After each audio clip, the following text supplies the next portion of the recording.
Next up, we have Jim Fan. You all know him. Come on up, Jim. Jensen was talking about him just this morning. He is not only director of AI at NVIDIA, but also distinguished research scientist, and he'll talk to us about physical AI.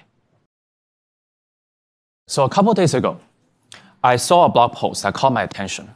It says we passed the Turing test and nobody noticed. Well, Turing test used to be sacred, right? It's the holy grail of computer science, right? The idea that you can't tell the difference between a conversation from a human or from a machine. And then it just so happens that we got there. We just got there. And, people are upset when O3 Mini took a few more seconds to think. Or that Claude is not able to debug your nasty, nasty code, right? And then we shrug off every LLM breakthrough as just yet another Tuesday. You guys in the room are the hardest crowd to impress. So I would like to propose something very simple called the physical Turing test. And the idea is like this, right? You host a hackathon party on a Sunday night, and this is what you end up with.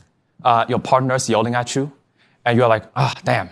On Monday morning, I want to tell someone to clean up this mess and make me a very nice candlelit dinner so my partner can be happy.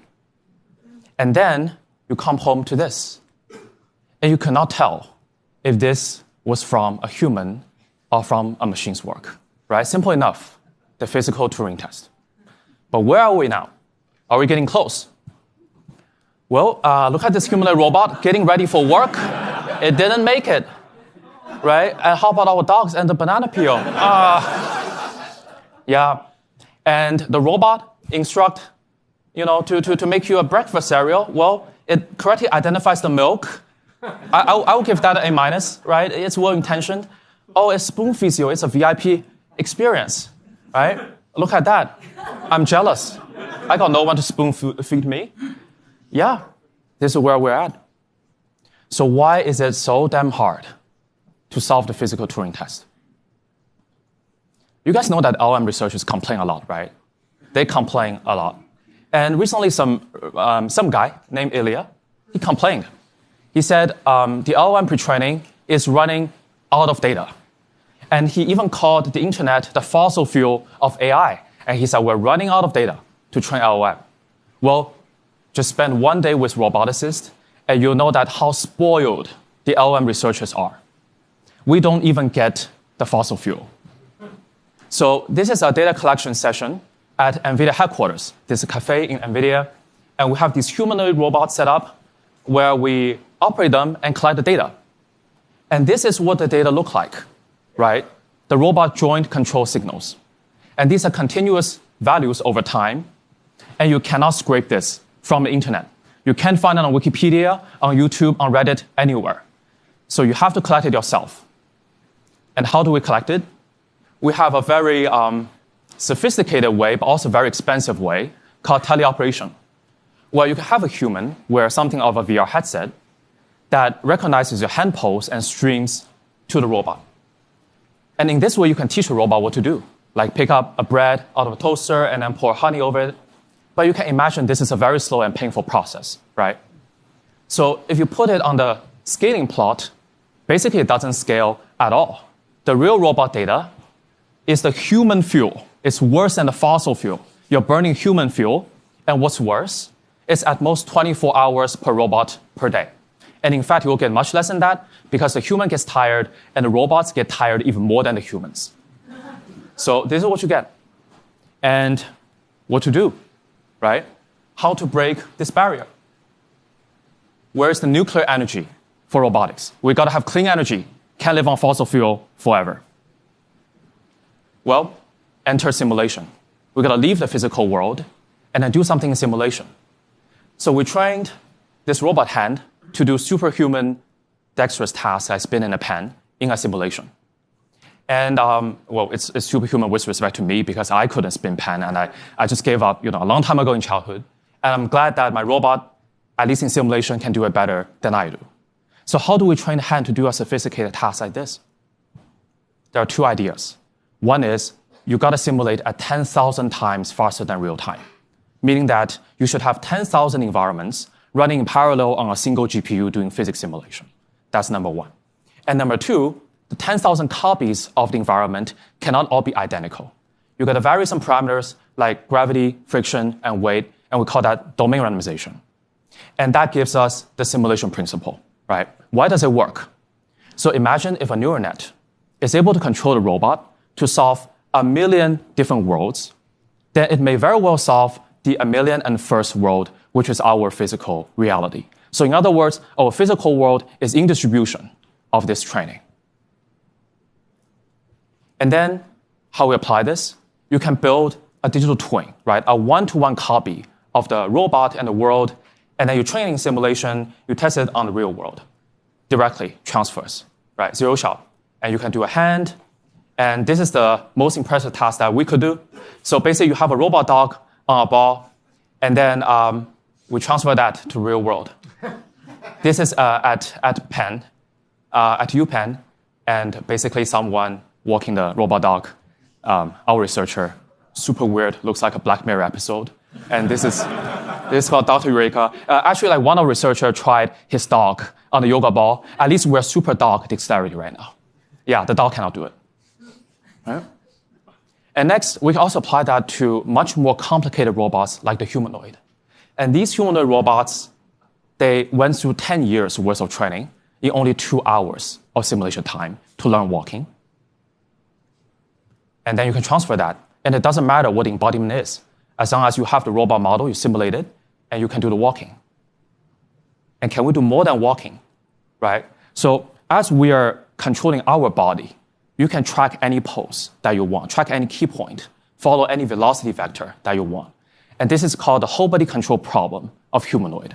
And it's really difficult, but we can train that, right, on 10,000 simulations running in parallel, and we can transfer that zero shot without any fine-tuning to the real robot. So this is at the NVIDIA lab. We actually need to slow down the video. So the first video is in real time, and the next video is slowed down. So you can see the sophistication of the motion that it does. It imitates the human, all these agile motions, while standing balanced. And guess how big of the neural network it is required to do this? It is 1.5 million parameters, not billion, 1.5 million parameters is enough to capture the subconscious processing of the human body, the system one reasoning. 1.5 million parameters. So if we put this on this diagram where you have the speed versus the diversity of the simulation, I think we'll call this simulation 1.0, the digital twin paradigm, where it is a classical vectorized physics engine, and then you can run that to 10,000 up to 1 million frames per second. But the issue is you got to build a digital twin. You need someone to build a robot, to build the environment and everything, right? That's very tedious and manual. So can we start generating parts of the simulation? All of these 3D assets are generated by a 3D generative model. All of these textures from Stable Diffusion, or any diffusion you would like. All of these layouts generated by prompting an LLM to write XML. And putting all of these together, we built a framework called Robocasa, which is a large-scale simulation, a compositional simulation of everyday tasks. And everything here, right, except the robot, everything is generated. You can compose different scenes, but it still relies on this classical engine to run, but you can already get a lot of tasks from it. So now what we can do is we can have a human, again, do the tally-up, but this time, you tally-up in simulation. You don't tally-up a real robot. You tally-up in simulation. You replay that trajectory in simulation, and you add all the great hardware-accelerated ray tracing to make these beautiful scenes with lighting, and you can even vary the motion, right? If you tally-operate and then move the cup from here to here, you don't have to demonstrate moving cup from here to here or from here to here again. And then, putting all of these, you have one human demonstration in the simulation.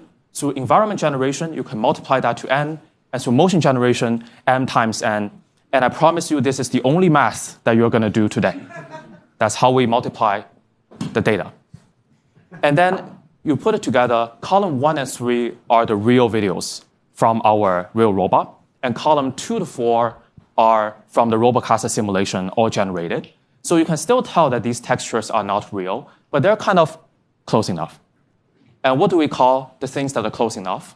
We call it the paradigm of the digital cousin, It's not a digital twin, but it kind of captures, right? So a digital cousin. And these simulations run slower, but there are this kind of hybrid generative physics engine where we generate parts of it and then delegate the rest to the classical graphics pipeline. Now, simulate this scene, right? You got soft body, you got fluid, you got everything. It's going to take a very long time for artists or graphics engineer to simulate this scene properly. So if we look at how graphics evolved, it took 30 years to go from the left to the right. And it just took video generative models 1 year to go from left to the right, simulating all the deformable, right, noodles, right? It lost some sense of humor here, but that's a price I'm willing to pay for latest Sora, VO, right, all these generative models. Only 1 year, and that's the power of scaling and data-driven process. Do you recall this video I showed at the beginning? I tricked you guys. There's not a real pixel in this video. It is fully generated by a custom model. So what we do is we take a general purpose, open source, right, state-of-the-art video generation model, and we fine-tune it on domain data collected in our real robot lab. And all of these are generated. And now you can prompt the model to imagine different futures, right, to simulate the counterfactuals. So you see these two frames are the exact same, but given different language, the generated video is actually going to follow language and do the right thing, even though this motion never happened in the real world. And then you can do this. The video diffusion model doesn't care how complex the scene is, right? It doesn't care if there's like fluid or soft body. And the same scene, you can ask it to pick up different things. It will actually use the right hand to grab the object and put it in the basket. And these are all generated. All of these are generated. None of a pixel is real. It gets all these kind of reflection correct, right? All of those interactions correct. And one of my favorite is the robot playing ukulele over there. So basically, the video model probably has seen millions of humans, like lots of humans playing ukulele. And then it just simulates the robot finger to do that. Even though the hardware doesn't actually support it, the video generation model can do it. So if we put this in perspective, right, this is simulation 2.0, where it's got a lot of diversity, but it could run pretty slow these days. And nobody calls it, but I'm calling it the digital nomad, right, which is wandering into the dream space of a video diffusion model. And what is a video diffusion model? Right? It is a compression of hundreds of millions of internet videos into this kind of simulation of the multiverse. So just like Doctor Strange, right? You instantiate the robot in the dream space, and basically the robot can now interact with objects everywhere, everything everywhere, all at once. So you have this embodied scaling law. Okay, so Jensen left, but I think he's going to like this a lot, right? So you need a lot of compute. To scale up the classical simulation, and that's the Sim 1.x series. The issue is, as you scale this up, it's going to hit a wall because the diversity is limited in this handcrafted system. And then this is the neural world models, the Sim 2.0, that's going to scale exponentially with compute. And that's a point where the neural network outperforms a classical graphics engineer. And together, these two adding up, that will be our nuclear power to scale up the next generation of robotics systems. The more you buy, the more you save. So at the beginning, whoever says that the compute situation is going to improve, not worse, burn this figure into a retina and think again. And you put all those data into what we call vision language action model that takes in pixels and instruction and output motor control. And you get what we open sourced at March GTC, Jensen's keynote, called the GROOT N1 model. And we run on the robot. It could be romantic sometimes. You can't imagine how much cleaning we did during training. So yeah, it's able to grasp the champagne. In this one, it did it perfectly. Yeah, did it very well. And then it can also do some industrial tasks, pick up some of the factory objects, and it can also do multi-robot coordination. So GROOT N1 is fully open source. And actually, the future series of the model will also be open source because we're following Jensen's paradigm of open source and democratizing physical AI. Great, so what's next? Where do we go after we solve physical AI? I would say the next thing is the physical API.